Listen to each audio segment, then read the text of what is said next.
Good morning, Dan and Amy. So, Senator Pocahontas and some of her left-wing pals took out after Alabama Senator Jeff Sessions on Friday after his nomination to be Trump's attorney general was announced. They said they're going to fight the nomination. They're not really. He'll be the attorney general, but they're going to try and exact a price in the interim and sharpen their knives for the real fight, which will be over Trump's Supreme Court nominee. But Jeff Sessions doesn't deserve to have his record recast just to kind of satisfy the insatiable race-baiting monster that is the left. This was somebody who spearheaded the effort to have Rosa Parks receive the Congressional Gold Medal. This is somebody who campaigned against George Wallace as a young man. This is somebody who, as U.S. Attorney, filed briefs to desegregate schools. This is somebody who prosecuted a Klan member who murdered a black teenager. And that's the real Jeff Sessions record. And then there's one former colleague that makes accusations against him, and that's supposed to be taken as gospel, and we're supposed to dismiss all the substantive work he's actually done, in addition to voting to confirm President Obama's choice for Attorney General Eric Holder in his first term as well. Well, for more on this, kind of another collegial review, somebody who knows Jeff Sessions, he is our friend Fred Foreman. He's former U.S. Attorney for the Northern District of Illinois and also the Chief Judge in Lake County, formerly.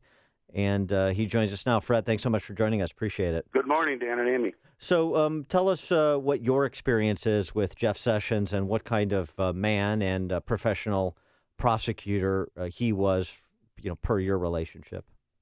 Well, I knew Jeff fairly well because he had served in the Reagan and the Bush administration. I served in the first Bush administration, and the U.S. attorneys meet quite often on a national basis, but I had the opportunity to get to know Jeff a little bit better because he would invite me down to speak to his law enforcement coordinating committee in Alabama. And I think one thing that people must remember that he went through Senate confirmation also after his Supreme Court hearings for the Bush administration, and then faced the voters of Alabama when he ran for Attorney General. So he's been vetted quite a few times. So what's the left's point of contention against Jeff Sessions as our Attorney General?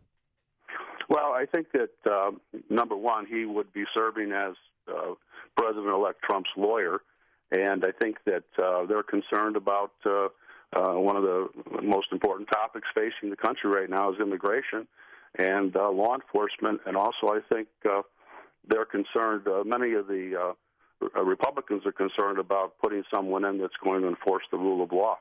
So that doesn't sit well with a lot of people. What about Sessions' independence? One of the criticisms, certainly, that I've leveled against Obama's justice is how politicized it had become. And, of course, unbelievably inappropriate events like Loretta Lynch and Bill Clinton, their infamous meeting on the plane while Bill Clinton's wife is under federal criminal investigation, how inappropriate that was. Jeff Sessions in terms of being independent. So, for example, the decision ultimately on what to do with Hillary Clinton to appoint a special prosecutor, as Trump initially suggested he would do in a debate, now maybe has walked that back, or pursue some other sort of investigatory action against Hillary Clinton. Do you see Jeff Sessions as making independent decisions based on the law or kind of taking his cues from the Oval Office? Well, I think that if Jeff Sessions is the Attorney General, he's going to assemble a staff of outstanding supervisors and confidants within the Justice Department. One thing about the Justice Department and the FBI is when administrations change, a lot of the career people are there. But he'll have his work cut out for him. He's going to be the president's advisor on such law enforcement issues and on national security issues, and he's going to have to set himself above the politics of the office, and he's going to have to make some tough decisions. And I think through his experience in watching these attorney generals perform and having worked for different attorney generals, he understands how important it is not to allow partisan politics to enter in. Do you think that he'll assign a special prosecutor to look into Hillary Clinton's emails and her server? I think that it's going to be given a lot of thought because of the fact now with regard to the server, There's some of the opinion that issue has been resolved by FBI Director Comey, but it's still a little fuzzy about the Clinton Foundation. I don't know that has been totally put to rest, and it looks like they're probably going to continue the congressional hearings. So I assume that they'll take another look at it and decide which way they're going to go after they take office. But there hasn't been a lot of special prosecutors appointed lately because of some of the concerns of control of the special prosecutor. What about Jim Comey's fate? If you were being advanced to be United States Attorney General, would you be discussing with the president Jim Comey's continuation as the FBI director, perhaps the need to ask for his resignation and provide new leadership at FBI? I think that he'll definitely, as the Attorney General, will carry out the policy of the administration with regard to law enforcement on a nationwide basis, and obviously the director of the FBI plays an important role. I don't think it'll be a decision that's not made without a lot of input from people around. I'm sure that Senator Sessions knows Director Comey very well, since Director Comey's been in government a long time. He's going to sit down with him, and he's going to ask him if he believes that he can continue in that role. And I think that all that will be weighed and balanced in favor of what's the best thing to do for the administration and the country. As it pertains to the appointment of U.S. attorneys, how is that going to work in Illinois? Let's talk Illinois specifically for a minute. You have experience in this process. Since we have a Republican administration and we have two Democrat United States senators, how does that process play itself out with appointments for federal prosecutors here?